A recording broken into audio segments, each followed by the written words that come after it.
Recording has begun. Assalamu alaikum wa rahmatullahi wa barakatuhu. Today is the 10th of November 2023 and the time is around about, I think, coming to 4 o'clock. And my name is Shahzad Hussain and I live at 20 Primary Way in Undercliff, Bradford. And today has been day 94. 94 days since my brother Talib has been kidnapped and abducted from my care, and I have absolutely no idea where he is, what's happened to him, and getting any update or information about his health and welfare, his whereabouts, is all being stonewalled and blocked by the local authority, who have effectively kidnapped him, but utilized their subordinates or their collaborators, West Yorkshire Police, come and have taken my brother like this. It's been 94 days that I have, from the 8th of August to today, and nobody's giving me any further information about my brother, literally as a means of psychological torture. And then subsequently, it's also been, I think, 71 days that I've been leaving a message for Mr. Christopher Browell, my brother's social worker, to contact me. So 71 messages being failed. Today is 32 messages to the city's solicitor, Bradford Council solicitor, Mr. Graham Kenner. 32 messages left to speak to him, refusing to speak to me. Also, in addition to this, it's I'm leaving numerous messages now. I think daily contact requests from the 18th of October to today to Mr. Jonathan Smith, who works for the DWF solicitors firm, who are representing Manningham Housing Association. So in this regards, I've got like so many people that I'm leaving daily messages to, and they're all refusing to engage with me or tell me or give me the whereabouts of my brother. Yesterday, I went to the police station to speak to the police officer, and conveniently they're telling me that she was not working yesterday and that she's working today, so I left my phone number. I did not get a call back. So basically, just in a situation where I'm denied any kind of information, and this is all strategic, this is all by design. It's not these separate, so-called separate people. It's independent organizations such as the Manningham Housing Association, such as the solicitors firm, such as the local authorities, such as the police, and such as various other organizations. They're all meant to be independent, but yet you see they're all singing to the exact same tune of simply ignoring me and simply disregarding me and simply refusing to engage with me, so I get some closure about where my brother is. Now the reality is that every single day, 94 days, that's 94 days of torture and suffering that not only I have suffered, my sister in Oldham is suffering, and also no doubt my vulnerable brother is suffering. And they're just simply being stubborn and refusing to engage with me, because what are they going to engage with me with? What are they going to say? Because all they're going to, by speaking to me, they're all simply going to be confessing their own criminality and fraud, because there's no reasonable way that you can come and just take somebody and abduct somebody. What they were doing was they were looking to, as they have always been doing, in order to get an advantage, they need to destabilize the family. In order to destabilize the family, they do acts of aggression or violence in order to break down and destabilize an individual or a family, and then they come as the heroes to solve a problem that they themselves have created. So in regards to this, what they anticipated was that they're going to come down, they're going to abduct my brother, they're probably going to incarcerate me, remand me in prison or something like this that would result in me having a mental breakdown. And that's all that we're trying to do now, is they're trying to create an environment where I have a mental breakdown, and then as a result of that mental breakdown, they get an advantage. Dirty tactics, basically just dirty tactics. And those dirty tactics have been extended to include both the Her Majesty's Courts and Tribunal Services, namely Bradford County Court representatives there, in addition to the senior judges in the courts, which I mentioned yesterday. So there was an entrapment plan for the 17th of October.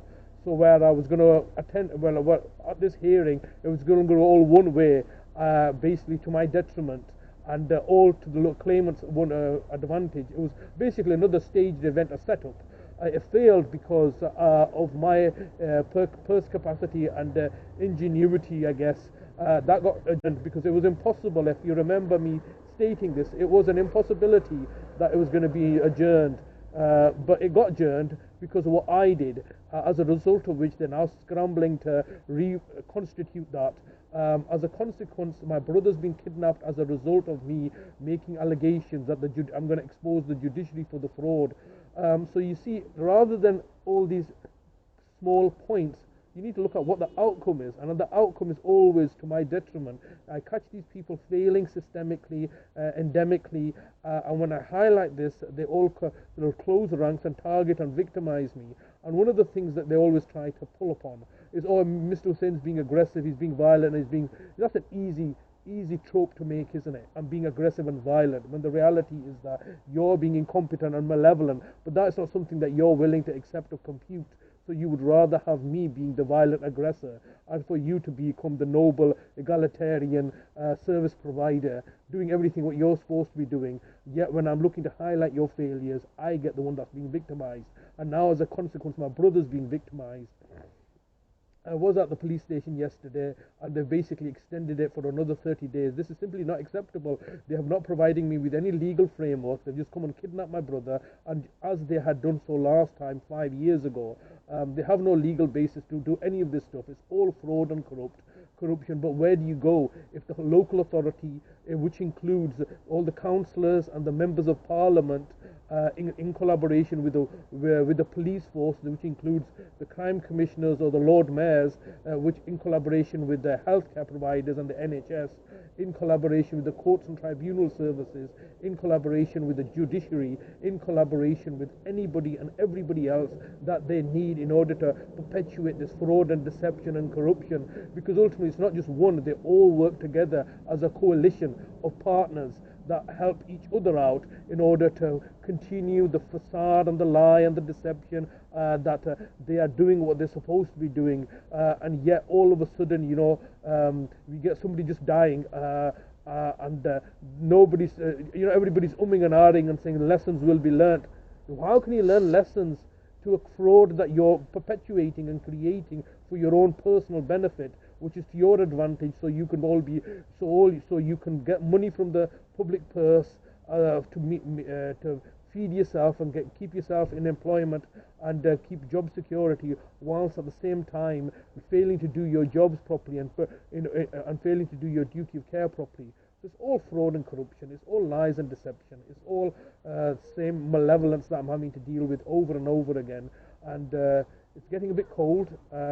It's the 10th of November.